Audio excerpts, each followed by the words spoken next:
నేను నేను ఒక అమ్మాయిని పెళ్లి చేసుకుని సెటిల్ అయిపోదామని వచ్చానమ్మా.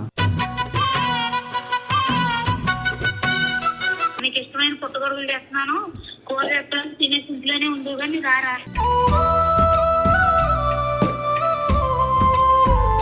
ఇంట్లోనే ఉండి పడుకో, నువ్వేం చేయవసరం లేదు నాకు అని చెప్పింది. ఆ అమ్మాయిని పెళ్లి చేసుకుంటానమ్మా.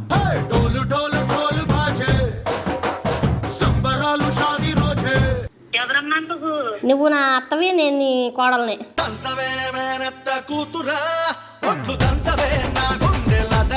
ఇప్పుడు నీకు నాకు గొడవ అయింది అనుకో, నా ఆస్తి అంతా రాసి ఇచ్చేసి, మా ఆయన ఆస్తి అంతా. అప్పుడే నా కొడుకుతో పాటు ఆస్తిని కూడా ఎగరేసిపోదామని చూస్తున్నామే దొంగముండగాన. పొద్దున లాగానే టిఫిన్ చేసి పెడతాడు, స్నానం చేసేటప్పుడు ఈ పుడతాడు. మేమిద్దరం హనీమూన్కి వెళ్ళాలి, ఫోన్ డిస్టర్బ్ చేయొద్దు మీరు ఎవరో.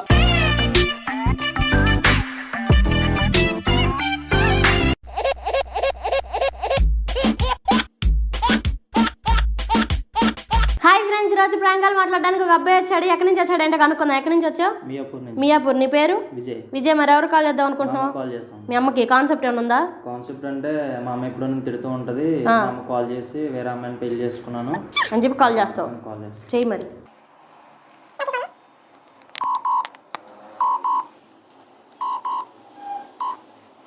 హలో హలో అమ్మ, ఎక్కడ ఉన్నావు అమ్మా? నేను కూరగాయలకు వచ్చాను రా, నువ్వు ఎక్కడున్నావు? పిచ్చండి ఇది. అదంతా ఒక మ్యాటర్ చెప్పాలి మమ్మీ నీకు. ఏంటి చెప్పు. అదే నన్ను ఎప్పుడు తిడుతూ ఉంటావు కదా, పని పాటు చేసుకోవేంట్రా, ఎంతసేపు పడుకుని ఉంటావు కదా ఇంట్లోని, వెళ్ళి జాబ్ చేసుకో, అది చేసుకుంటా అని తిడుతూ ఉంటావు కదా నన్ను.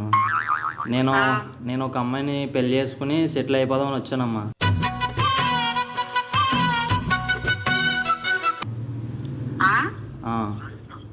వేరే అమ్మాయిని పెళ్లి చేసుకుని సెటిల్ అయిపోతావా? అవునమ్మా. చిన్నప్పుడు పెంచి చేసింది ఎందుకురా, నువ్వు అలా తోమరపోతులాగా ఉన్నావని. ఏదో కష్టపడరా, ఏదో పని చేసుకోరా అని చెప్తున్నాను. నువ్వు వేరే అమ్మాయిని చేసుకుని వెళ్ళిపోతే నేను మీ నాన్న ఏమవ్వాలరా? లేదమ్మా, మీరు ఎలా అయినా ఉండండి, నాకు సంబంధం లేదు. నేను వేరే అమ్మాయిని చూసుకున్నాను. నువ్వు అలా పెళ్లి గిళ్ళే వ్యవహారాలు ఏం పెట్టుకోకుండా నీకు ఇష్టమైన పుట్టగొడుగులు చేస్తున్నాను, కూర చేస్తాను, తినేసి ఇంట్లోనే ఉండు కానీ రారా.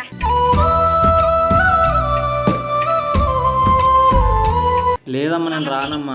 మీరు ఎలాగా, మీకు డబ్బు ఉంది కదా, మీరు బతకండి. ఇంక నేను ఒక జాబ్ చేసే అమ్మాయిని చూసుకున్నాను, నెలకి 50,000 వస్తుంది అమ్మాయికి. ఇంట్లోనే ఉండి పడుకో, నువ్వేం చేయవసరం లేదు నాకు అని చెప్పింది. ఆ అమ్మాయిని పెళ్లి చేసుకుంటానమ్మా.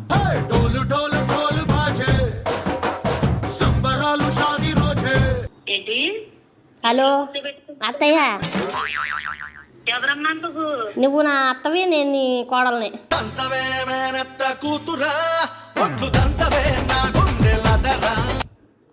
ఏంటి నువ్వు నా కొడుకు?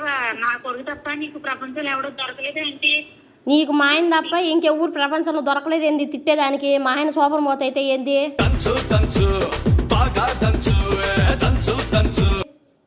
మంచిగా నాకు వంట చేసి పెడతాడు. కాబట్టి బాగుపడాలన్న ఉద్దేశంతో నేను తిట్టుకుంటాను. ఇప్పుడు నీకు నాకు గొడవ అయింది అనుకో, నా ఆస్తి అంతా రాసి ఇచ్చేసి, మా ఆయన ఆస్తి అంతా. ఏంది నువ్వు?